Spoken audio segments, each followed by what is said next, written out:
You're listening to, by the way, a podcast about contemporary art news. This is our inaugural episode. My name is Eric. I am an artist as well as an art professional. And my name is Ando, and I am also an artist, a podcaster, and a donkey. And a donkey. Nice to hear. Let's get this going.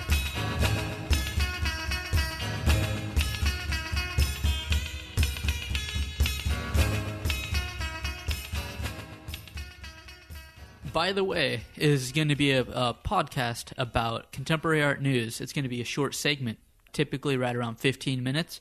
It's typically me looking up art news that I follow all the time and informing Ando about what the hell is happening in the art world around him.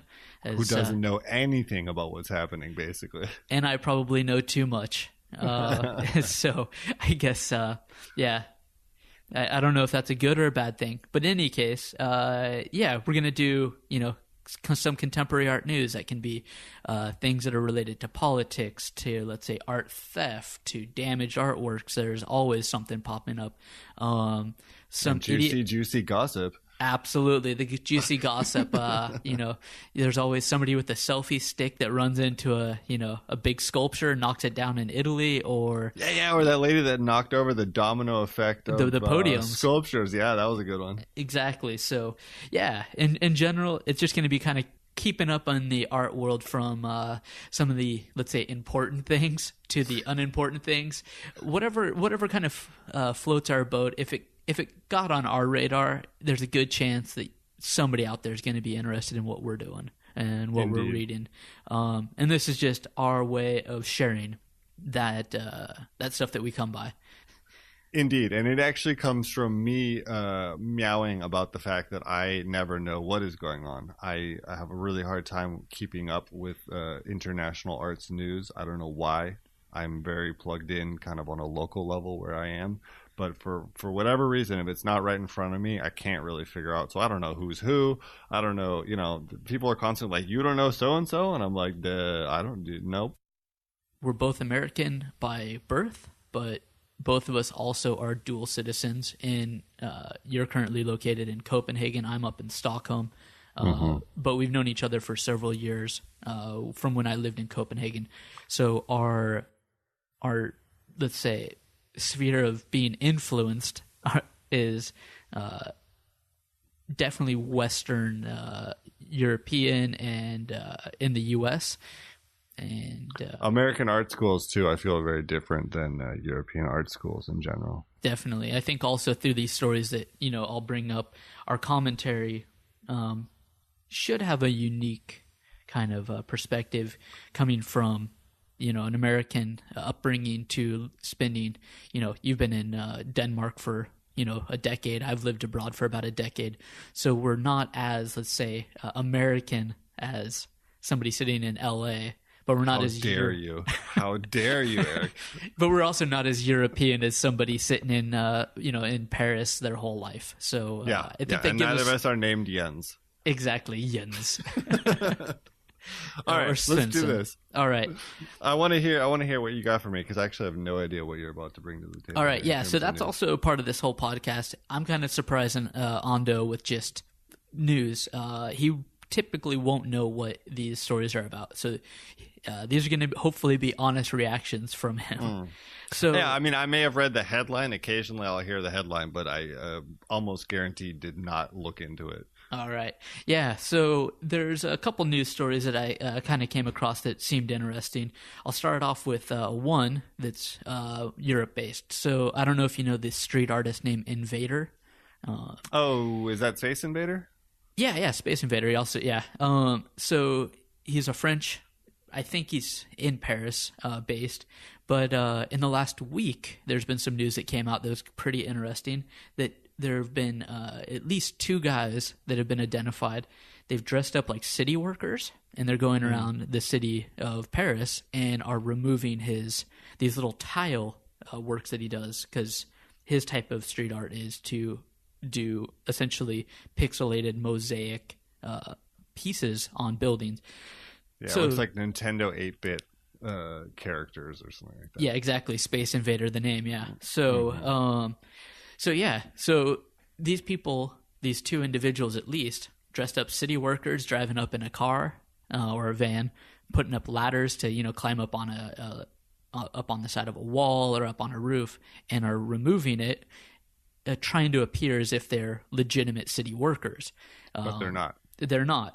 And what's kind of interesting is because these pieces are kind of loved by Parisians, or seen kind of in the way that Banksy is, there's kind of a love infatuation, thinking these are really cool and they're kind of destinations. That there's been people that, on Twitter, Facebook, pulling out their smartphones and taking photos like, oh, where's my Mona Lisa work by Invader or Space Invader gone?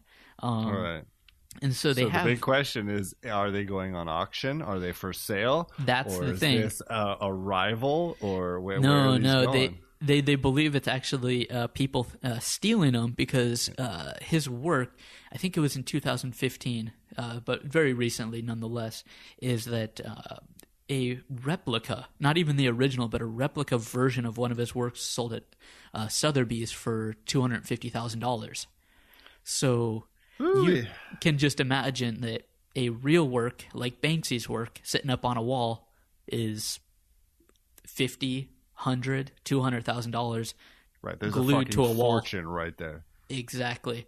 Sure, and I've actually framed in my production days a piece of drywall cut out of a fucking wall, which was made by Twist. What's his name? Barry McGee.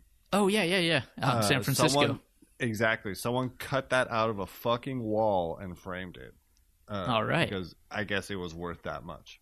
Yeah, I mean, that's kind of the thing with street art right now that is pretty interesting, is the art world is having an impact on what is considered vandalism and what is considered street art. So you have a handful of artists out there. You see, I know it was trendy here in Scandinavia for some time, crochet artists crocheting like lampposts and stuff like that, and people being like, oh, that's cute, but it's not really art, or it's yarn bombing.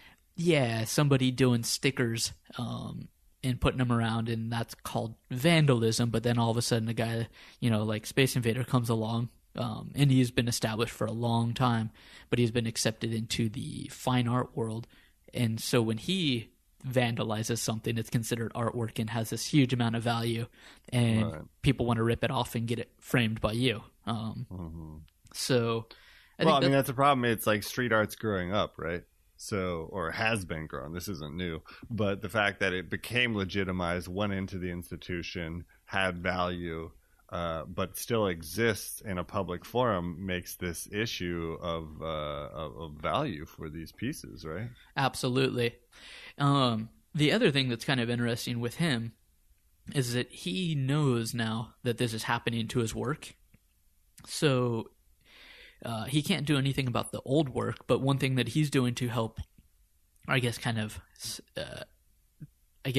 stop the vigilant action of these individuals, because it apparently is happening more than just this one case in Paris, is that he's now using mosaic tiles that are more likely to break and crack, and also using a lot stronger glue than what he had used, a decade ago. So it's kind of also interesting that this is affecting the way that he actually operates as an artist, and that he's using both more permanent material with glue, but also less permanent material with, let's say, crappier tiles, so that they break. So it goes against his modus operandi that people can do that. He doesn't want this to happen, which makes sense. He wouldn't see any profit from it either. No, he doesn't. And actually, I don't know. He doesn't, I think, as far as I know, get paid for any of these street pieces because they're, street art. He's not getting paid by, this bakery in, the south, or, on the western part of Paris to install something. No, he's picking a spot and putting it up. Right. It kind of goes then to the owner, just anonymously. Is like, awesome, I now have $40,000 on the exterior of my building. Do I want to remove it or not? So, well, I think it's interesting because it goes also. I've always wondered how big the underground, not visible black market of art sales is, because theoretically you won't be able to sell these in public light, right? I mean, you might be able to say I got it from here or there or whatever, come with some sort of backstory. But if like 20 of these just show up at an auction, everyone's gonna be like, yeah, those are the ones that were stolen from Paris. yeah, that's I like how you're talking about that, because that will be a segue to the next story that I have. But oh, good. Well, I mean, I don't have anything else to say aside from wondering how big is this? Is the phone call that says, "Hey, look, dude, we have 20 Space Invader originals from 15 years ago. You have a suitcase full of cash. Let's do this." Because I doubt that they're really going to be able to see the light of day all that much. No, I would imagine whoever, like many art theft, it's not about trying to put it into the secondary market. It's all into this private dark market, like you said. And so, there's a collector out there that wants these pieces, and they're going to go up on his wall. And then, let's say in 40 or 50 years when that person kicks the bucket and the estate is like, okay, now we have a whole bunch of work that we don't know what to do with. We want to donate some stuff to a museum. The museums, or if they want to try and resell it, they won't have any of the paperwork for it. And museums won't touch it. And, other collectors with any, moral and ethical collectors won't touch it either, because it won't have the paper trail. So, and that's how white trash people end up with expensive artworks. Once again, the segue. I bought this at a garage sale. That's almost another segue to the next news story. All right, hit me with it. Let's do this. What's the next one? All right. So the other one, this one is actually a little bit bigger on the larger scandalous side, I would say. You're familiar with Hobby Lobby? Oh, is that it's a no, it's not chain another store. Yeah, it's not another street artist that makes hobby horses. No, no, Hobby Lobby, for our listeners who are not in the U.S., it's one of the largest craft and art supply stores, but it's definitely more on the craft level. Like Panduro here in Europe. Yeah, kind of like Panduro here in in Europe. So, anyways, they've been in the news. A lot of fucking glitter. Lots of glitter, and then lots of knockoff artworks, and this is the stuff that you would find in the IKEA art department section.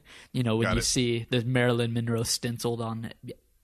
They kind of have that kind of crap, as well as some basic paints and paper. So I'm not knocking Hobby Lobby on everything. They do have some good things. I will. Boo Nanny. Boo Nanny. Okay.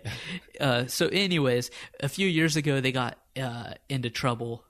They didn't want to cover their employees' health care when Obamacare came out in the U.S. because of their Christian values. And they said they're a private company. So that's where they kind of really started getting big in political. I think that was probably 2010-ish or so. So being a Christian company, nothing against the religious people, but this particular company really spouts a lot of Christian values, Christian ethics. And earlier in July, they were caught smuggling antiquities from Syria into the U.S., mixed alongside in the crates and the containers and stuff like that with their craft stuff. So, which is made in Syria or what? Well, it's made throughout the world, but so they made a little stop somewhere and picked up some items there that maybe weren't so. Well, I don't know. It's not like everything that they have comes from China. They do have things coming from all around the world from local makers, but usually it's low quality. So if you're looking for a pot, it's going to be a cheap ceramic pot, but maybe it's made by somebody in Jordan because that is maybe a skill or a design thing that they know and do. So, sure. So there is a little bit of local to this. But in any case, they were smuggling Syrian antiquities into these crates. falsely labeling the crates in the invoices and such, to where then they wanted to bring them into the U.S. without having to pay the taxes on it, because you don't have to pay full tax on a $1 million bust of a biblical figure. Right, which may or may not be illegally sourced, may or may not be sold by ISIS, may or may not, et cetera, et cetera. Absolutely, absolutely. So early in July, the New York District Attorney actually confiscated a whole bunch of this work. Hobby Lobby has admitted to it, paid a $3 million fine, and forfeited all the objects. And That's now, nothing. No, not nothing. It's a little bit, but now in the last couple days, Israel has now arrested the dealer who's connected to them, and he has said, or I think it's the paper trail shows that from about 2010 to 2014, there's something right around $20 million of invoiced antiquities, or not antiquities, objects connected to this guy. So let's say Hobby Lobby's just knocking 50% off the invoice, which is definitely not what they're doing. They're way more. They're calling a $20, or they're calling a $20,000 piece of cuneiform $20. So, but let's just say it's 50%. He's connected to $20 million of goods. So, you're talking probably in the hundreds of millions of dollars of illegally imported antiquities, potentially from this guy to Hobby Lobby. Obviously, to avoid paying the taxes. The next kind of step on this is the Green family, who owns Hobby Lobby, are in the process of building a $500 million museum in Washington, D.C., which is a museum of the Bible. They are... Oh, shit. So that's a good one. So they are building a museum, trying to put all this stuff in the collection that supports their idea of, maybe creationism, early biblical objects to help support the idea of Moses and Jesus. I don't know. I haven't read their mission statement on that. But they're building a museum to help confirm and legitimize some of the accounts in the Bible. Those motherfuckers. Yeah. Am I allowed to say that? Those motherfuckers. Here they are. Oh, God, this makes me so angry. These motherfuckers. So here they are claiming Christian values to deny minimum wage or low wage employees health insurance. Yeah. To go back to that really quick, that's why I started with it. It was on the reason they wanted to deny the Obamacare coverage is because that included the right to an abortion. Contraception. Okay. So that was the big thing, was that part. All right, they're still fuckers. We're talking about like Christians. Where are the Christians in the healthcare debates? Is the big question. We're talking about helping people in need of help. But here they are doing that, which, regardless of values or not, saves them, a significant amount of money. And in the meantime, they are smuggling in rare objects, almost indubitably illegally sourced, that belong to another culture. Which belong to another culture, which are taking advantage of a chaotic war situation in order to build a fucking museum, which is going to support their ideology about the religion they believe in. And that the museum is already, kind of shrouded in scandal because the legitimacy of how they've sourced these objects. So I think, now they're people. Okay, I think I read that there's 4,000 objects. Maybe it was more than that. That are supposed to be, on view in this museum. Well, right. Now scholars are going to go through and, okay, wait, where did this come from? How did that get here? How many of these things in this museum are legitimately coming to this museum legally and through the channels it should? Look, if we're talking about hundreds of millions of dollars, then we're probably talking about a majority of the items. I would assume a majority of the objects have got in there in a in a dirty way, let's say.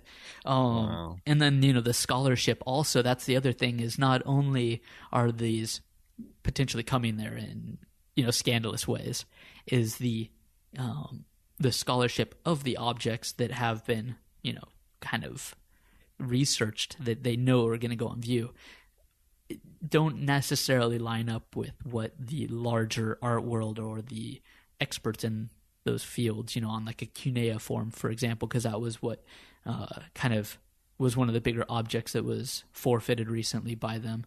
Was, you know, I think that this museum is going to present this cuneiform as X, when the rest of the, you know, scholars and experts on cuneiforms are saying no, it's actually about Y. It's brutal. It's fucking Yeah. brutal, and I hope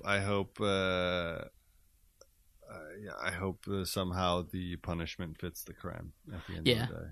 $3 million does not sound like it's a big deal.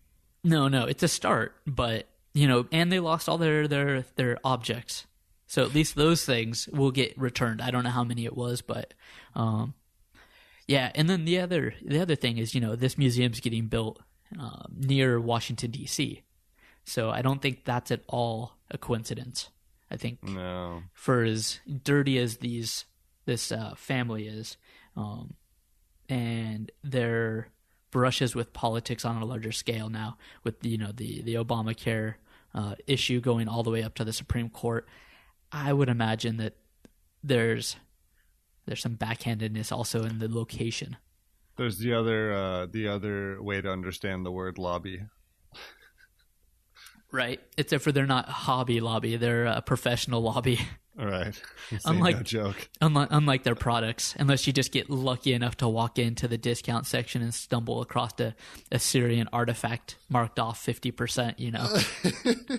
We're gonna have a fire sale over there to try to Episode 1, Thievery. Thievery. Yeah, well, I mean, you know, it fits into the current worldwide vibe, right? I mean, that's Absolutely. what's going on. Stealing elections. So that's it. Episode 1, Thievery.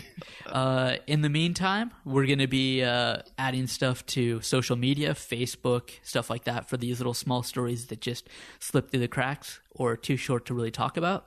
Sure. We're just getting started here, but be sure to check us out. There'll be links on our website for, you know, Instagram, Facebook, etc. As well as links to everything that we talked about today. Absolutely. But yeah, I guess we could probably round out the podcast with that, and welcome everybody back for episode 2, which should come out about every 2 weeks is what we're planning on doing. That's the plan. We're gonna see how it goes, but every 2 weeks we should be able to manage it, right? I mean, come on now. Yeah, I'm not busy. Yeah, I'm not either, I guess. All right. Look forward to talking to you and informing you about art news. Thanks for joining us.